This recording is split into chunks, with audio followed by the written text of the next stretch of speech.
这是怎样的大型修罗场？西渡无意听到了历晨和前任的甜蜜录音，对前来营救他的历晨丝毫没有了感激之情，气愤地冲去厕所，又被身后突然出现的历晨吓了一跳。原来是西渡跑错了男厕所。历晨叫住西渡，递给他手帕，得知他被赶出了选手村，又不想回家面对母亲，才想在这里留宿的，忍不住又开始唠叨。西渡很感谢帮他平反。历晨虽然嘴上说就算不是西渡，他也会这样做，但还是让西渡别再做让他担心的事了。西渡依旧忘不了历晨的那句“我爱你多恩”，在学生册上疯狂寻找，却发现两人的照片都被拿走了，只好在合照上用排除法筛选，但多恩却用头发挡住了脸。西渡不知道自己为什么要这样做，但可以确定的就是他真的很生气。想到自己的3日男友被历晨嘲笑，看来就是他的那段深刻爱情才让他看不起这种小儿科的恋爱。历晨找到债主，将工作后存的钱交给了他，虽然只是杯水车薪，但也是他的一份心意。债主当时听到历晨那个不会再幸福的承诺，也很过意不去，让他再难熬也不要放弃寻找幸福。历晨给幼玲妈送去了礼物，还给幼玲买了糖果。幼玲解释她会抗议，是真的觉得自己更快，没料想到会让西渡成为全民公敌，只是作为选手索要公正的判决而已。历晨打算搬回去，让幼玲周末来帮他搬家。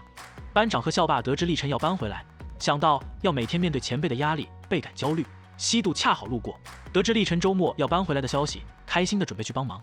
西渡看到幼玲也来了，说看来两人必须走一个，毕竟没有好到能待在同一个空间，但两人都不想离开。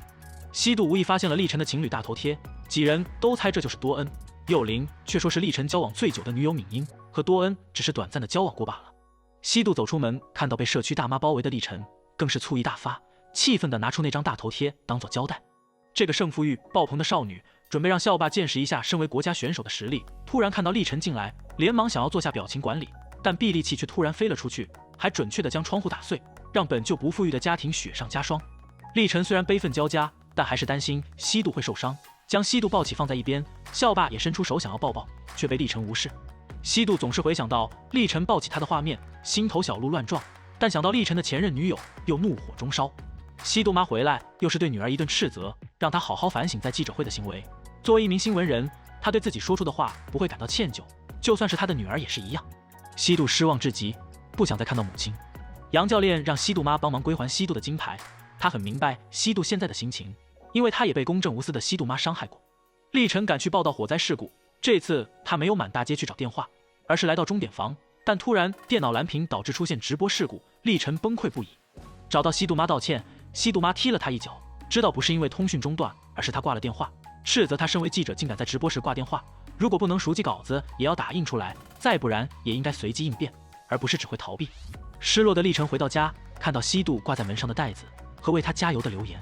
幼玲妈和其他店家都帮隔壁年糕店做了担保，但那人却跑路失踪了，惨遭被骗，众人都崩溃不已。幼玲看到深夜自责痛哭的妈妈，十分心疼。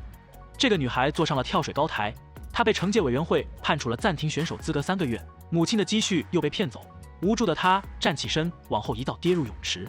西渡恰好看到这一幕，看着崩溃痛哭的幼玲，满是心疼。西渡和网友倾诉，虽然很讨厌她，但是看到她哭还是会难过。幼玲希望那人能理解西渡的心意，或许她也就不会孤单。同样心烦意乱的幼玲提出两人面基。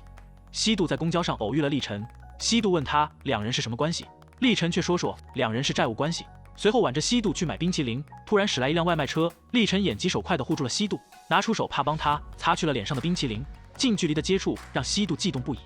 调皮的历晨故意在西渡脸上留下一颗痣，西渡发现后冲出家门找历晨算账，气愤地说不想被历晨当作无知的小孩捉弄。西渡感觉两人之间有了隔阂，历晨已经走出了一大步，而他却落后于他。那时西渡看到历晨出现直播事故，赶忙跑去他家给他鼓励。西渡妈当着西渡的面却说历晨那时做出了正确的选择，与其结结巴巴播报，不如假装成通讯不良。历晨也在想自己的玩笑是不是过火了，看到暂时修补窗户的美女海报，也被西渡手动打码了。幼玲精心打扮一番，还特意找历晨借了相机，想要拍照留念。得知幼玲要去见素未谋面的网友，历晨决定陪她一起去，确认对方安全后再离开。两人约定好手拿一支黄玫瑰做信物，虽然已经聊了3年，但却对对方一概不知。幼玲看到拿着黄玫瑰走来的西渡，将花塞给历晨，便火速逃离。西渡误将历晨认成了网友，快步走向他。这一刻，西渡明白自己并不是嫉妒历晨，而是怕自己配不上他，大喊我要拥有你，白历晨。